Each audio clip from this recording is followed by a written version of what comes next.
Guys, di mana ni? Kita di mana ni, bang? Sungai Long Golf and Country Club. Ini dia orang kuat, dua orang kuat Sungai Long Golf and Country Club. Abang kita nama Saidi Zaidi, bang. Muhammad Fazri. Ini dia orang kepit saya hari ni, saya tak tahu kenapa. Mungkin Sungai Long ni tempat yang mungkin sesuai untuk korang mula terajah. Sebab dulu kelab ni tak berapa sangat open pada public.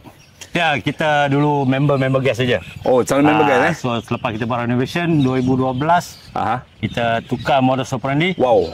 So kita akan pergi pada open pada public. Oh, tempat ni best lah. Jadi saya nak share kepada anda nanti beberapa shoot yang menarik lah. Hole-hole yang menarik. Setiap hole ada nama, guys. Kalau ada rezeki kat korang, semua hole korang dapat. Jadi bang, yang special nak main kat sini, mengapa dia orang ni kena datang sini, guys? Orang yang tak pernah datang main kena datang sini. Ya, kita Sungai Long Golf Country Club designed by legendary Jack Nicklaus. Jack Nicklaus, guys. Daripada US tu. Daripada US. 1992. Oh, dahsyat. So selepas 20 tahun kita dah buat renovation balik. Okey. Dan dimonitor oleh tim Jack Nicklaus juga. Tim Jack Nicklaus juga. So kita maintain the quality untuk bagi the best experience for the golfer. Ya, so pengalaman saya main kat sini memang best, guys. Tempat ni tak busy. Oh, best. Padang pun cantik, kan. Nanti korang tengoklah macam mana rasa je. Apa tips bang kalau datang sini nak main di sini? Apa tip bermain di Padang Sungai Long ni? Tip lah, bawa duit banyak kot. Tak ada. Kita sini sebab kita cuba well maintain. So main pun kena well play. And then kita kena manageable lah. Nampak senang tapi susah. Itu yang tricky kat sini. Green dia bukan senang, nampak macam flat bang.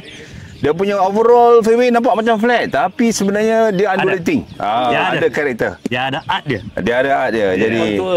Jadi tak boleh main cincai lah. Nampak macam luar tau, senang main cincai, tak ada. Macam ini lubang pertama ni, nama je easy par. Tapi kalau attacking silap-silap, double par pun boleh jadi. Itu dia. Okay, kita tengok apa jadi dengan skor saya nanti. Jangan lupa komen, like dan share. Saksikan video yang saya akan hasilkan series by series ini. Jangan lupa komen, like dan share. Bye-bye.